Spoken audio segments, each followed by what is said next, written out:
Oke. Pagi mesin, bersyukur, bersyukur, bersyukur. Assalamualaikum warahmatullahi wabarakatuh. Let me introduce myself. My name is Beno Wibianto Putra. NPM 22068 20094. And here I want to review my last exam of numerical method with PADAI. And this is there are a few questions about the exam about numerical method, and the first is about muhasabah, and the specifically is about self assessment, measure yourself realistically, and this is my answer about this question. That I think I feel that after study in PADAI class about numerical methods more or less 3 months, I got so many things to learn from how to achieve consciousness. First is introduction about myself and why I choose mechanical engineering for my major in my college now until now. And PADAI also always said that I am my consciousness, and myself is all about consciousness. Then PADAI teach about how one framework can make a big effect for myself, and that is DAI 5. And here from the framework is detailed by intention, initial thinking, idealization, and instruction set. And all of that tool make me understand both three subjects. The first is respect to people, then respect to time, and the last is respect to the system. And as a mechanical engineering student at University of Indonesia, reflecting on the integration of the E5 framework in my academic and spiritual life is very essential for my personal growth and alignment with my values. And this framework, I think that this framework introduced by PADAI beautifully incorporates Islamic teachings into problem solving methodologies. And by conducting a true muhasabah, I can assess that how well I'm applying each component of the DAI 5 system and identify areas for improvement. And this is for my scoring. I'll break down in some points. First is from my work ethic, that I do my task from PADAI. I'll scoring myself 90 out of 100 because I'm totally use my consciousness to do all of the tasks and always on time to submit it from the timeline. And next is about my present in PADAI class. I just absent one time because of sick, and after that I listen all of PADAI explanation in class, and so that I think I'll scoring myself 86 out of 100. And for the framework and consciousness that I understand about the E5, that intention, initial thinking, idealization, and instruction set is 100 out of 100 because I really enjoy the class and the explanation from PADAI. And the next is about intention, how I muhasabah and break down the framework number 2. The first is intention. Firstly, I consider the aspect of intention or niyah in Arabic before embarking on any academic tasks. It is crucial to establish a clear and purposeful intention.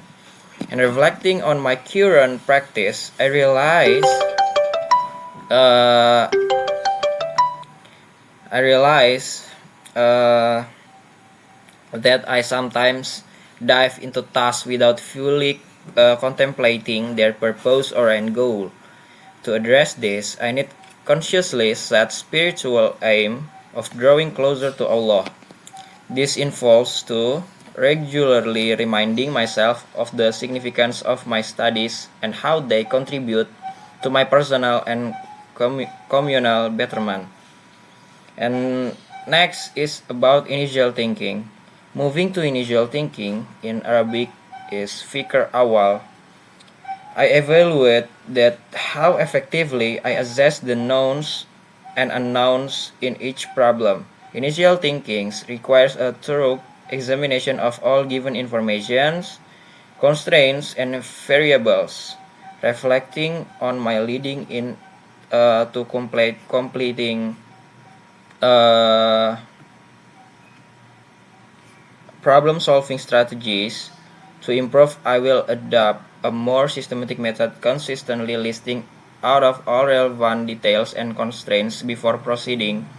And ensures that I am fully prepared and have a clear understanding of the problem or hand. And next is about idealization. In Arabic is tahrij. The third component, idealization or tahrij, involves making appropriate assumptions to simplify complex problems and ensuring these assumptions are valid. And next is about construction set. In terms of instruction sets, or in Arabic is ta'lim, I need to reflect on my problem-solving methods, and this stage involves following a clear systematic approach to implement solutions. And I recognize that at times I may rush through steps without truly understand the underlying principles. So that to improve, I will commit to following step-by-step procedures more diligently and seek to deepen my understanding of the methods used, and this will enhance my ability to solve problems effectively and accurately. And lastly, it's essential to consider how my academic or pursue or alignment reflecting on this. I acknowledge that I need to be more mindful of how my studies and work serve my role as a servant of Allah Subhanahu wa Ta'ala. And to support this journey of reflection of any improvement, I will implement several practical steps. And the next is about about Elon Musk and AGI, about the Reels or YouTube short that Pada is sent to the group and make it the question on our exam.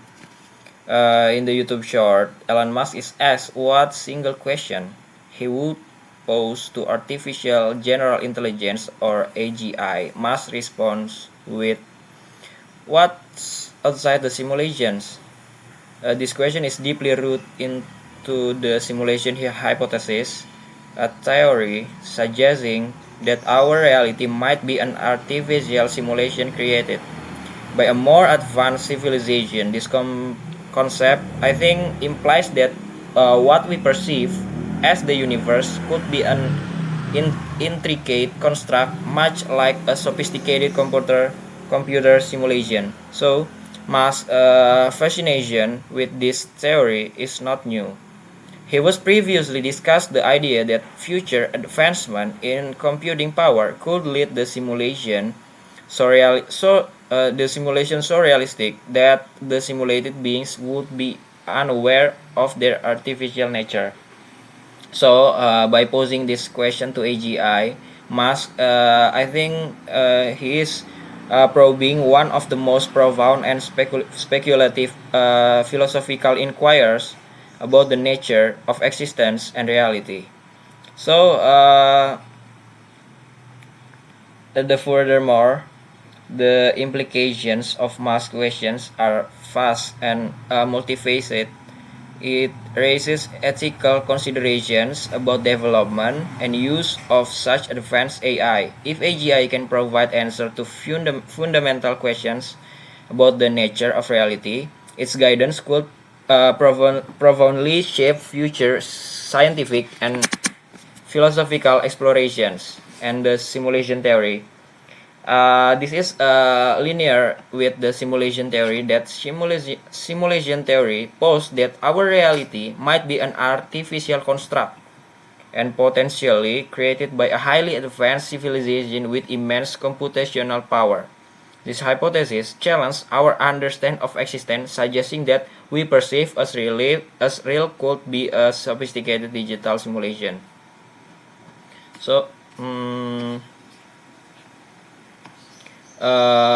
if we break down the topic about AGI, simulation theory, and Elon Musk, I think Elon Musk's perspective has expressed interest in the potential of artificial general intelligence to answer profound questions about reality. And in Islamic beliefs, Islam teachings us based on the Quran and Hadith present the thesis view of the universe, emphasizing that Allah is ultimate creator and sustainer of all existence. And Islam asserts that the universe is real creation by Allah, who is competent, and life is in Islam has a divine purpose with moral and spiritual dimensions, according to humans to live in accordance with Allah Subhanahu wa Ta'ala will. And in conclusion, I think integrating simulation theory, AGI, and Islamic beliefs presents a multi-phase exploration of reality. While AGI has the potential to provide insight into nature of existence, the findings must be considered within the context of Islam teachings, which affirm a divinely created universe with a clear moral and spiritual purpose. This integration encourages a holistic approach to understand reality, combining technological advancements with profound spiritual insight. So that is about AGI, Elon Musk, and Islam beliefs perspective. And we go to answer about spring mass system with numerical method. That I think this is my study case about that question, that considering a spring mass system where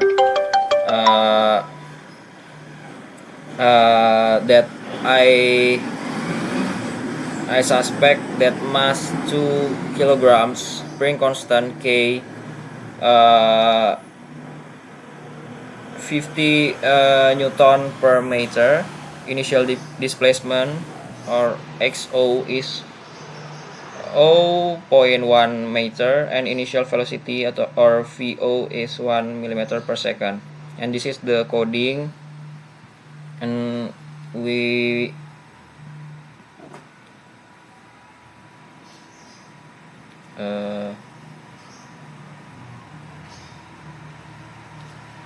okay, and this is the Euler's method, that we set up the problem time step or delta t, initial condition, and update equations. So in the Python interpretation is like this. There is parameters, time parameters, array to position and velocity, initial condition, and next is Euler method. So this is the plotting. We go to plotting the results, and I make the comparison with analytical solution, that the analytical solution for the motion of spring mass system given by like this, and we can add this to our plot for comparison in the Python. And this is the coding, and the observation is this numerical solution obtained using Euler's method should closely match the analytical solution, especially for small time steps. And any differences can often be reduced by decreasing the time step or delta t. This approach demonstrates how numerical methods like Euler's can be effectively used to solve differential equation for dynamic system, complementing analytical methods. So that my answer and my review about my last exam with Padai. Thank you very much for listening. Alhamdulillahirobbilalamin, I can explain all of my answer. Wassalamualaikum warahmatullahi wabarakatuh.